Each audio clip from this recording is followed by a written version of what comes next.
കേരളീയ ക്ഷേത്രസങ്കല്പം മറ്റുള്ള ദേശങ്ങളെ അപേക്ഷിച്ച് വ്യത്യസ്തമാണ്. കേരളീയർക്ക് ക്ഷേത്രങ്ങൾ വെറും ദേവാലയങ്ങൾ മാത്രമല്ല, മറിച്ച് സാമൂഹിക സാംസ്കാരിക കേന്ദ്രങ്ങൾ കൂടിയാണ്. ഈ സങ്കല്പം അക്ഷരാർത്ഥത്തിൽ നടപ്പാക്കുന്നതാണ് മറുനാട്ടിലുള്ള ഓരോ കേരളീയ ക്ഷേത്രങ്ങളും. ഓരോ മറുനാടൻ കേരളീയ ക്ഷേത്രങ്ങളും ഓരോ ചെറു കേരളങ്ങളായി പ്രവർത്തിച്ച് മറുനാടൻ മലയാളികളുടെ ആത്മീയവും സാംസ്കാരികവും സാമൂഹികവുമായ ആവശ്യങ്ങൾ നിറവേറ്റി അവരുടെ ജീവിതത്തിൽ ആഴമേറിയ സ്വാധീനം ചെലുത്തുന്ന ബഹുമുഖ കേന്ദ്രങ്ങൾ കൂടിയാണ്. എന്നാൽ മറുനാടൻ മലയാളിയെ സംബന്ധിച്ച് വിലമതിക്കാനാവാത്ത പ്രവർത്തനങ്ങൾ ഈ ക്ഷേത്രങ്ങൾ ചെയ്യുന്നുണ്ട് എങ്കിലും അവർക്ക് പരസ്പരം അറിയുവാനും അറിയിക്കുവാനും സാധിക്കുന്നില്ല. ഈ അവസരത്തിൽ അറിയുവാനും അറിയിക്കുവാനുമായുള്ള ഇങ്ങനെയൊരു സംരംഭവുമായി സഹകരിക്കാൻ കഴിഞ്ഞതിൽ അതിയായ സന്തോഷമുണ്ട്.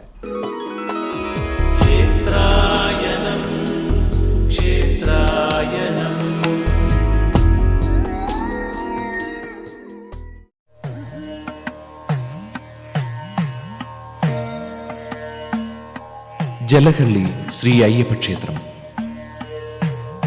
കേരളത്തിന് പുറത്തെ ആദ്യത്തെ അയ്യപ്പക്ഷേത്രമാണ് ഇത്. ബാംഗ്ലൂർ നഗരത്തിലെ 64ഓളം വരുന്ന മലയാളി ക്ഷേത്രങ്ങളിൽ പ്രമുഖ സ്ഥാനം കൂടി ഇതിനുണ്ട്.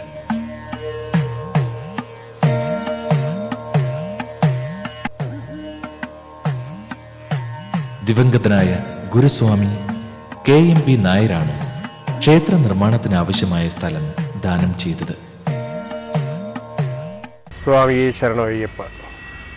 1967 ഏപ്രിൽ മാസം 17-ാം തീയതി സംപൂജ്യനായ ബ്രഹ്മശ്രീ ചെങ്ങന്നൂർ താഴ്മൺമഠം ശങ്കരാചാര്യതന്ത്രിയുടെ കാർമ്മിക നേതൃത്വത്തിൽ നിർവഹിക്കപ്പെട്ട പ്രതിഷ്ഠയോട് ബാംഗ്ലൂരിലുള്ള ജലഹല്ലി ശ്രീ അയ്യപ്പ ക്ഷേത്രം നിലവിൽ വന്നു. അതിനും 5 വർഷം മുമ്പേ ഇവിടെയുള്ള വായുസേന, HMT, ഭാരത് ഇലക്ട്രോണിക്സ് മുതലായ സ്ഥാപനങ്ങളിലെ ഭക്തജനങ്ങളുടെ അശ്രാന്ത പരിശ്രമത്തിൻ്റെ പരിണത ഫലമായിട്ടാണ് ഈ ക്ഷേത്രം നിലവിൽ വന്നത്.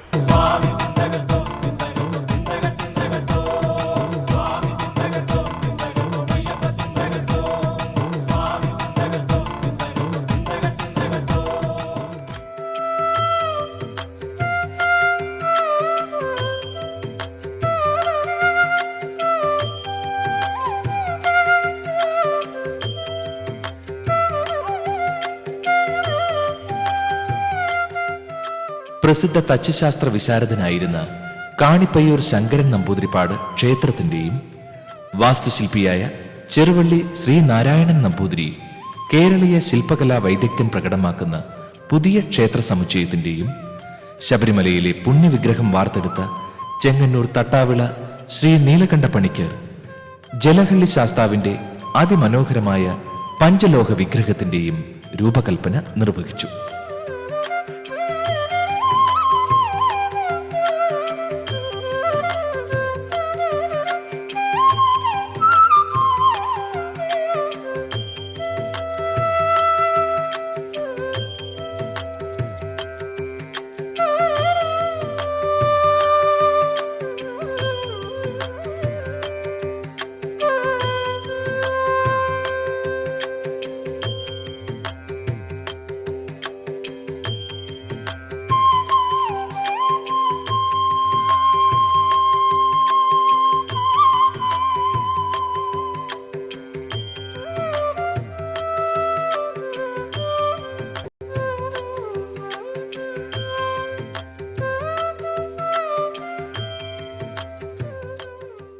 ശബരിമലയിൽ അഗ്നിബാധയ്ക്ക് ശേഷം പുനഃപ്രതിഷ്ഠ നടത്തിയ ബ്രഹ്മശ്രീ കണ്ഠരര് ശങ്കരര് തന്നെയാണ് ഇവിടെയും പ്രതിഷ്ഠാകർമ്മം നടത്തിയത്.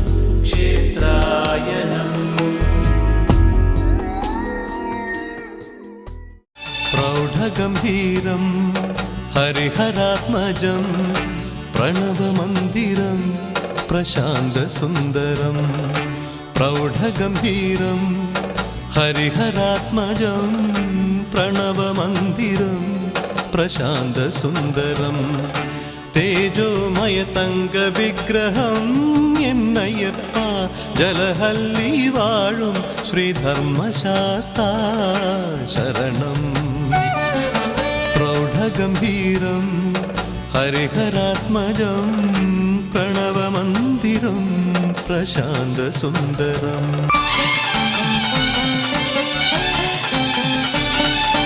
നയനമനോഹരം നിൻ തിരുശ്രീലകം കാഞ്ചനവർണ്ണ പ്രഭ ചൊരിയും പൊന്നിൻ കൊടിമരവും നയനമനോഹരം നിൻ തിരുശ്രീലകം കാഞ്ചനവർണ്ണ പ്രഭ ചൊരിയും പൊന്നിൻ കൊടിമരവും സർവദാ ശാന്തിയും സമത്വവും വിളങ്ങും ജലഹല്ലി ഭഗവൽ ദർശനം പുണ്യദർശനം പുണ്യദർശനം പ്രൗഢഗംഭീരം ഹരിഹരാത്മജം പ്രണവമന്ദിരം പ്രശാന്തസുന്ദരം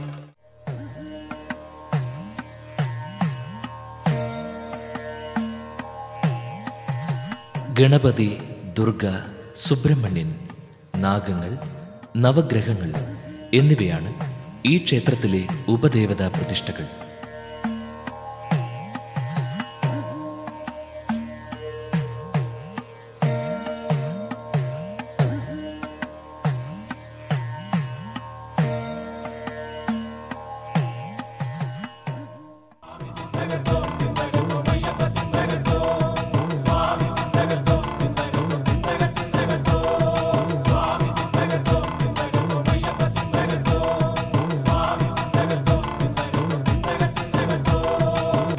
ശബരിമലയിലെ പോലെ തന്നെ യജുർവേദ വിധിപ്രകാരമുള്ള പൂജാതി കർമ്മങ്ങളാണ് ഇവിടെയും നടക്കുന്നത്.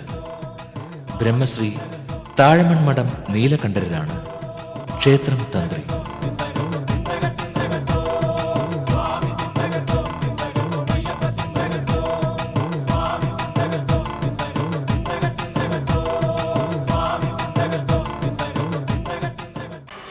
സ്വാമി ശരണം.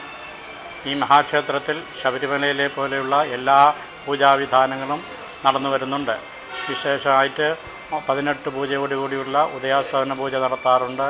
നിത്യപൂജ, ത്രികാല പൂജ, ഉഷപൂജ, മഹാഗണപതി ഹോമം, അതുപോലെ തന്നെ നവഗ്രഹ പൂജ. പിന്നെ എല്ലാ മാസത്തിലും ആയില്യ നക്ഷത്ര ദിവസം നാഗരാജാവിൻ്റെ അവിടെ നാഗപൂജ വളരെ വിശേഷമായിട്ട് നടത്താറുണ്ട്. ഇതെല്ലാം നമ്മളെ കേരളീയ ആചാരപ്രകാരം അതേപോലെ നടന്നു വരുന്ന സംവിധാനങ്ങളാണ്. പിന്നെ കൊച്ചു കുഞ്ഞുങ്ങൾക്ക് വേണ്ടി ചോറൂണ് എന്ന് തുടങ്ങിയ കാര്യങ്ങളും, അതുപോലെ നവരാത്രി കാലത്ത് വിദ്യാരംഭം, കൊച്ചു കുട്ടികൾക്കുള്ള വിദ്യാരംഭം, അതെല്ലാം വളരെ ഭംഗിയായ രീതിയിൽ നമ്മുടെ ക്ഷേത്രാചാരപ്രകാരം തന്നെ കേരളീയ രീതിയിൽ എല്ലാ വഴിപാടുകളും, തുലാഭാരം, അങ്ങനെ എല്ലാ കാര്യങ്ങളും നടക്കുന്നുണ്ട്.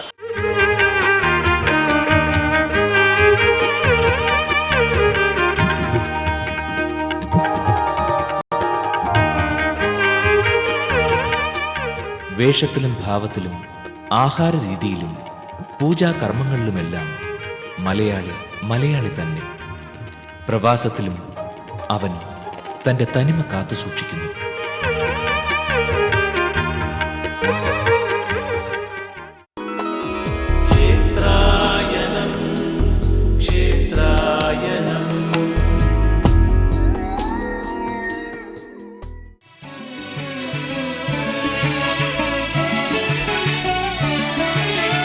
എല്ലാം മറക്കും നിൻ മുന്നിലെത്തുമ്പോൾ എല്ലാം മറക്കുന്നു ഞാൻ. സർവദുഃഖങ്ങളും നിൻ വിഗ്രഹപ്രഭയിൽ നിഷ്പ്രഭമായിടുന്നു. സ്വാമി ജലഹല്ലി വാഴും ജഗദീശ്വര, എല്ലാം മറക്കും നിൻ മുന്നിലെത്തുമ്പോൾ എല്ലാം മറക്കുന്നു ഞാൻ.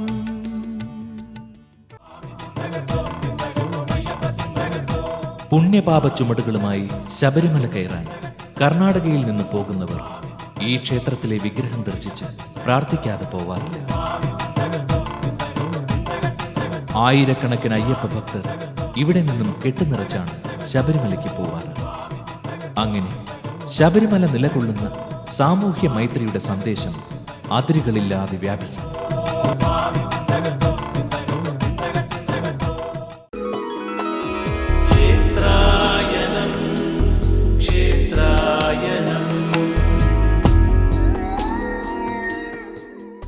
സംസ്കാരത്തിൻ്റെയും കലകളുടെയും കേദാരം കൂടിയാണ് ക്ഷേത്രമെന്ന് പറയാറുണ്ട്. കലകളുടെ സംരക്ഷണമാണ് ക്ഷേത്രം കൊണ്ട് ഉദ്ദേശിക്കുന്നത്. ഈ അർത്ഥത്തിൽ തന്നെയാണ് നമ്മുടെ ക്ഷേത്ര ട്രസ്റ്റ് പ്രവർത്തിക്കുന്നത്. കഥകളി, ഓട്ടംതുള്ളൽ, ചാക്യാർകൂത്ത്, തായമ്പക, പഞ്ചവാദ്യം, തെയ്യം, കാവടിയാട്ടം, കുത്തിയോട്ടം, വായ്മൊഴിപ്പാട്ട് ഇത്യാദി കലകൾ ഇവിടെ വളരെ വർഷങ്ങളായിട്ട് നടത്തി വരാറുണ്ട്. ഭാരതീയർക്ക് കല വെറും വിനോദോപാധി മാത്രമല്ല, ബ്രഹ്മാനന്ദ അനുഭൂതിയിലേക്കുള്ള ധ്യാന സോപാനമത്രേ. അതുകൊണ്ടാണല്ലോ എക്കാലത്തും നമ്മുടെ മഹത്തായ കലകളെല്ലാം തന്നെ ക്ഷേത്രാങ്കണങ്ങളിൽ തഴച്ചു വളർന്നിരുന്നത്. ജലഹള്ളി ശ്രീ അയ്യപ്പ ക്ഷേത്രവും ഈ പാരമ്പര്യത്തിൽ നിന്ന് അല്പവും വ്യതിചലിക്കുന്നില്ല. സ്വാമിയേ ശരണമയ്യപ്പ. ഈ മഹാക്ഷേത്രത്തിൻ്റെ കീഴിൽ ഒരു ചാരിറ്റബിൾ ആൻഡ് എഡ്യൂക്കേഷണൽ ട്രസ്റ്റിൻ്റെ കീഴിൽ 24 മണിക്കൂർ പ്രവർത്തിക്കുന്ന ഒരു ധർമാശുപത്രിയും 1800 കുട്ടികൾ പഠിക്കുന്ന ഒരു സ്കൂളും കോളേജുമുണ്ട്.